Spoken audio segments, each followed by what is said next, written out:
লোকসভা ভোটের দামামা কিন্তু বেজে গিয়েছে। ইতিমধ্যেই তৃণমূল কংগ্রেস নিজেদের 42টি আসনের প্রার্থী তালিকা প্রকাশ করে দিয়েছে, যদিও শুধুমাত্র নিজেদের প্রথম তালিকা প্রকাশ করেছে বিজেপি। তবে ভোটের প্রচার কিন্তু শুরু করে দিয়েছে দুপক্ষই। জোর কদমে মেদিনীপুরে মুখোমুখি বিজেপি এবং তৃণমূল।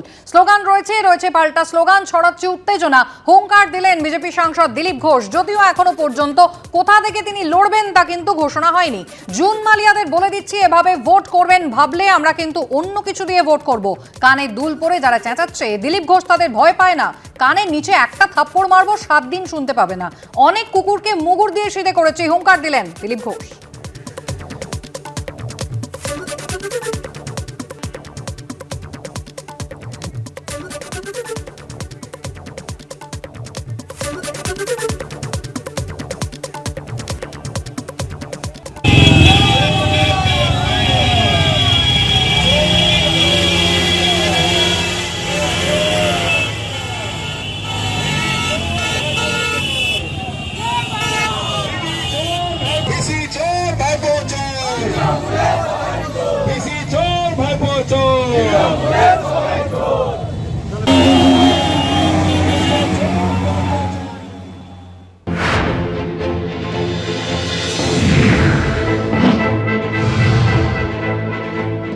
আমি একটু আগে ভাদুতলা গেছিলাম, ওখানে আমরা শুরু করলাম, বেশ কিছু লোক এসে ঘেউ ঘেউ করতে শুরু করলো।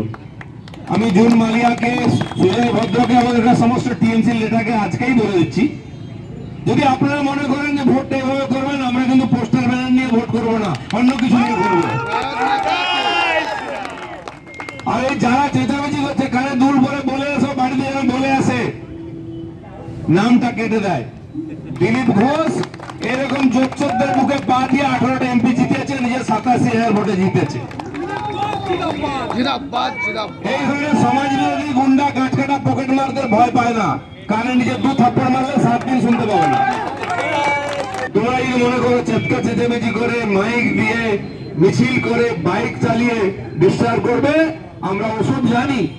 আর দিলীপ ঘোষকে কমপক্ষে শিখিও না, তোমাদের অনেক কুকুরকে মুগুর দিয়ে শিরা করেছে।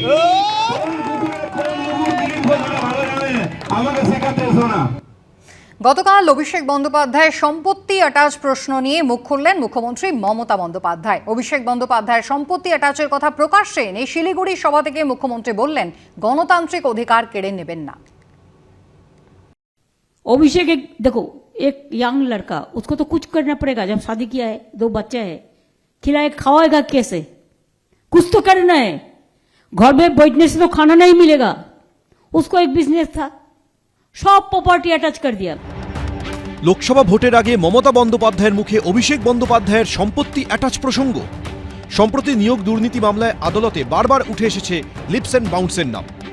লিপস অ্যান্ড বাউন্সের অফিসে তল্লাশি নিয়ে জারি করা প্রেস বিজ্ঞপ্তিতে ইডি দাবি করে, Abhishek Bandyopadhyay leaps and bounds private লিমিটেডের চিফ এক্সিকিউটিভ অফিসার এবং 2012 এপ্রিল থেকে 2014 জানুয়ারি পর্যন্ত এই কোম্পানির ডিরেক্টর ছিলেন।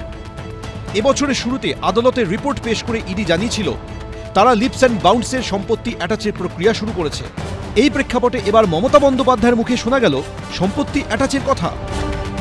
मैंने कभी नहीं बोला, इसी के लिए नहीं बोला कि हमारा लड़ाई जो है इस अन्याय का खिलाफ में लड़ाई है। हमारा जो भी है आप ले लो, लेकिन आप लोकतंत्र को मत, उसका अधिकार मत छीनो। ওনার কোম্পানি তো অ্যাডভান্স ইনকাম ট্যাক্স দেয়, সমস্ত নথিপত্র আছে, 5,000 পাতার নথি জমা দিয়েছেন। তাহলে অন্যায়ভাবে ইডি সিবিআই কি করে সমস্ত প্রপার্টি অ্যাটাচ করতে পারে, ব্যবসা বন্ধ করতে পারে? দেশে তো আইন আছে, আদালতে যান। যদি ইডি সিবিআই কোনো বেআইনি কাজ করে থাকে, আদালত ব্যবস্থা করবে। আদালতের উপর মানুষের ভরসা আছে, আমাদেরও আছে, ওনাদেরও তো আছে। প্রায় তো যান সুপ্রিম কোর্টে, হাইকোর্টে যান।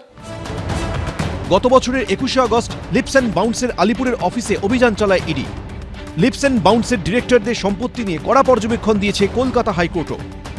এবার লোকসভা ভোটের আগে অভিষেক বন্দ্যোপাধ্যায়ের সম্পত্তি অ্যাটাচ নিয়ে মুখ খুললেন খোদ মমতা বন্দ্যোপাধ্যায়। সনদ ঝা, এবিপি আনন্দ।